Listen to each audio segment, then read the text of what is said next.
Welcome back. Well, the holidays are here, and for many, it's a time to maybe get engaged or take a trip with your partner. But what if you're going through a breakup? How do you properly start the healing process? Well, joining us now is relationship expert Kendra Allen, host of the Heal Your Heartbreak podcast. Kendra, thank you so much for being with us this morning. What is your advice for anyone who is heartbroken, maybe going through a breakup or a divorce? Are there steps that they can immediately take to begin healing? Yeah, thank you so much for having me. So, as I'm sure we all know, breakups are completely tragic. They rip the rug out from underneath us.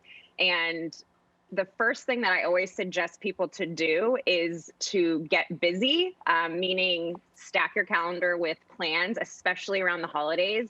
There's this desire to isolate when we're going through something like a breakup, but I encourage you to call your friends, call your family, try to surround yourself with people who love you, try to do things that will distract you from the breakup, because we can't really tackle the feelings right away because they're just so big and so painful in the beginning. So I really encourage people to do as much as you can to distract yourself and do things that make you happy and that bring you joy in a time where you're not feeling a lot of joy. Such great advice. And does it matter who called it off? No, and it's very interesting. There's this misconception that the person that ended the relationship feels no pain and doesn't have to go through a healing process. But I have found that that's not the case at all. I have found that there are people who end the relationship that have to go through a really painful healing process themselves. And Kendra, anyone who is going through a breakup knows there are highs and lows. Some days you feel like you've made a lot of progress. Other days you feel like you're back to square one. How do you know if you're making progress, true progress and moving on? Yeah, so when it comes to the highs and lows, I tell people remember that the lows are going to pass and try to embrace the times where you're actually feeling good. I think sometimes when we feel good, we feel like the other shoe's about to drop, but try to embrace the times that you actually feel okay. In terms of making progress, I tell people if the highs get longer and the lows get shorter, that's a good way to tell. You can also tell if your thoughts about your ex are not so much obsessive, but becoming more like passing thoughts. Our thoughts tend to be really obsessive after a breakup. So once those start waning off, the last thing is once you can start seeing your relationship more objectively.